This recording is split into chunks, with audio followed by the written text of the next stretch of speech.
Good morning.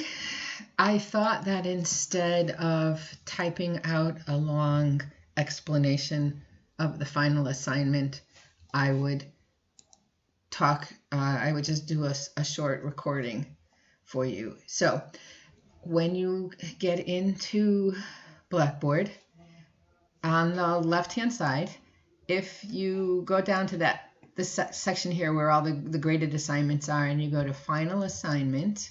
Hold on. Let me be in the student preview.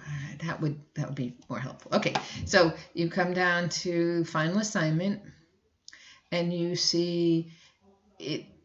Basically, what this says is the final assignment is a way for you to show what you feel what you've learned and really internalized the most. So what you've understood about the course and how you've applied it to your life. So you need to focus on I should emphasize this, 2 ideas of the course.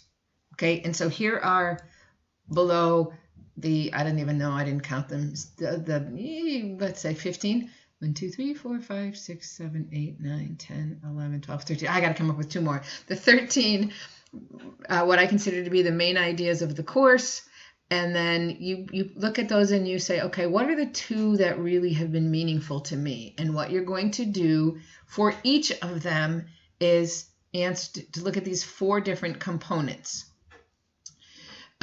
First, you always start by describing and or defining the idea that you've chose. I want you to refer directly to the textbook, to videos, websites, anything where you have found this information.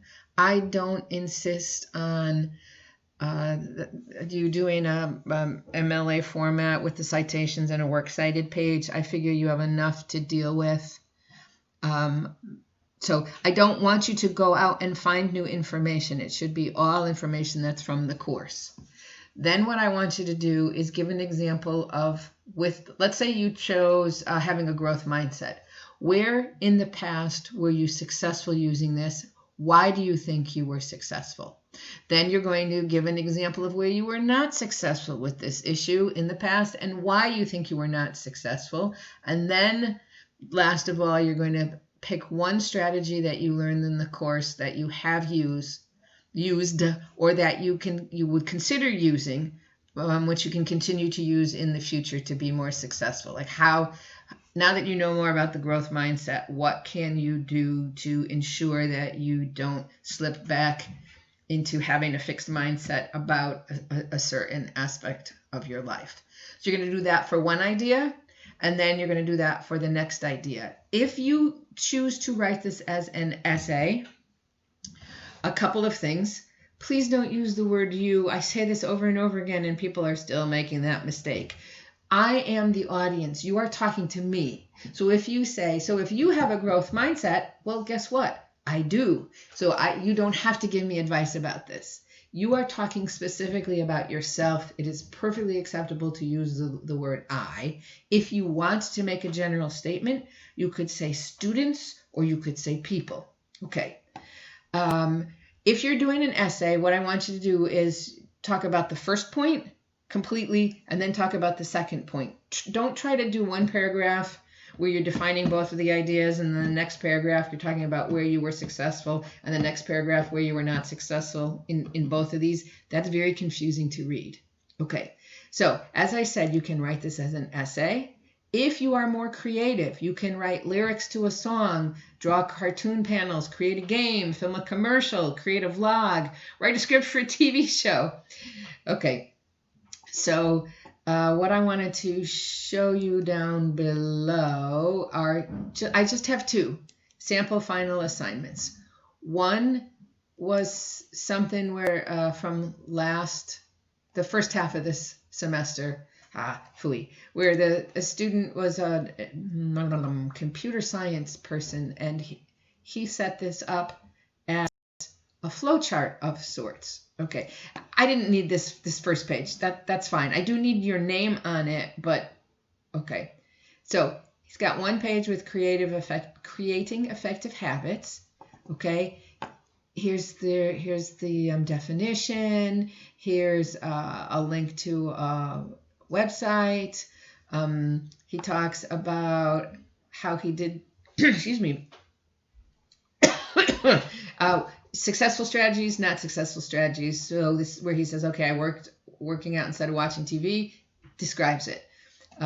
Not successful, quit drinking coffee. I hear him, man, I've tried to quit coffee so many times. Okay, so I'm not really a computer person, so I can't say whether this is completely the way a flow chart should be, but it made sense to me. So this is how he did this. Okay, so if that's how your mind works, absolutely do it that way. If you are more of a person who writes essays, you can write as an essay. If you do, make sure, as you did for all the journals, on every page you have a header that's your last name and the page number. On the first page, snugged up to the top, is your name, my name, the course name, the date. Notice how the date is written, the day, the month, the year, no commas. There is a title that is centered. The margins are 1 inch. It's hard to tell, but they are 1 inch on either side, and there's an appropriate paragraphing. Okay, so does it need to be 4+ pages? No, but it does need to be detailed. Okay, so please hold on. Let me go back to the final assignment. If you click on this is, it takes you to where you're going to submit it. You can see the rubric. The rubric is very similar. Well, okay. So I broke it down. If your first idea, did you define it? Did you explain where you were a success, where you had a challenge, and what strategy you're going to use? Excuse me. Then you have number 2, definition, success, challenge, strategy. And then the submission format. Well, okay. I put work is submitted on time as an attached Word document. Okay. And then work other than a document needs to be loud enough or large enough to be evaluated, depending on what you do. I would love it if somebody did a vlog and gave me a link to it, or created a commercial.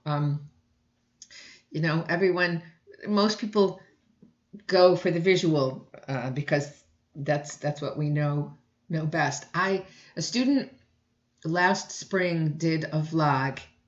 She had her ferret with her, I think. That was not so great, but that was really wonderful. She just did not give me permission to share it with people.